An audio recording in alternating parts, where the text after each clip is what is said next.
In October 2025, Texas Congressman Chip Roy introduced a bill to bar non-citizens who adhere to Sharia law from entering or remaining in the United States. The bill would require top immigration and security officials to deny visas, green cards, and other benefits to anyone identified as following Sharia law. It also mandates deportation for current residents found to be adherents, regardless of their visa status or how long they've lived in the country. Anyone caught lying about their beliefs to federal agencies would also face removal. This proposal has ignited fierce debate in Washington, raising questions about religious freedom, constitutional rights, and the role of faith in American identity. The bill's language is sweeping and leaves little room for interpretation, making it one of the most direct attempts to link religious belief to immigration policy. Critics argue it targets Muslims specifically, while supporters claim it's about national security. The bill follows recent rhetoric from national figures, including former President Trump, who warned about the spread of Sharia in Western cities. Congressman Roy's legislation brings these concerns into the legislative arena, forcing a national conversation about the intersection of religion, law, and American values. The outcome could redefine who is allowed to call America home. To understand the controversy, it's crucial to know what Sharia law actually is. Sharia is a set of moral and religious principles derived from the Quran and the teachings of the Prophet Muhammad. For most of the world's 1.8 billion Muslims, Sharia is a personal guide for daily life. How to pray, what to eat, how to treat others. In Western countries, it's a private matter of faith, not a political agenda.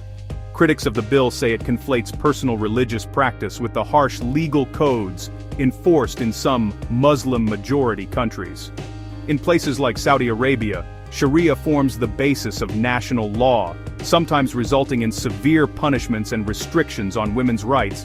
But for most Muslims in America, Sharia is about charity, fasting, and ethical living, comparable to how Christians or Jews follow their own faith traditions.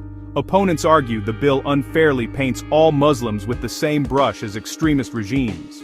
Supporters insist that even private adherence to Sharia is incompatible with American legal values.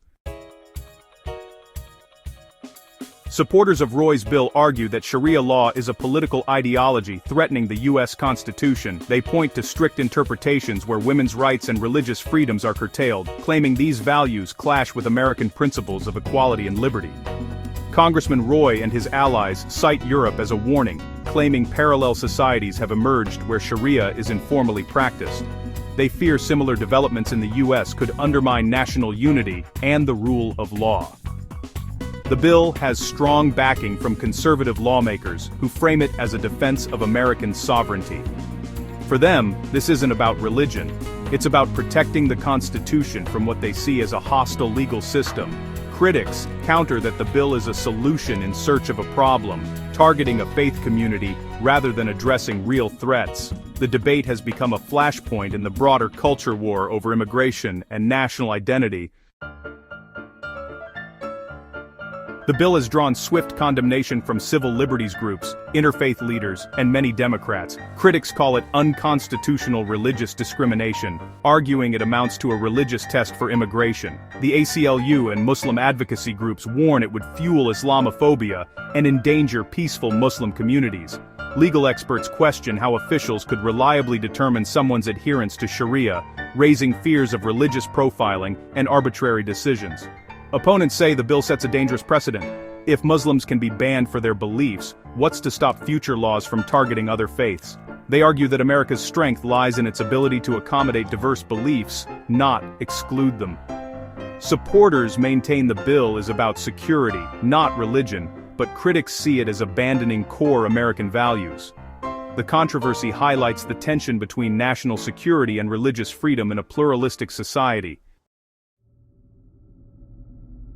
If enacted, the bill would drastically reshape U.S. immigration, likely halting most immigration from Muslim-majority countries and creating fear among millions of Muslims already here.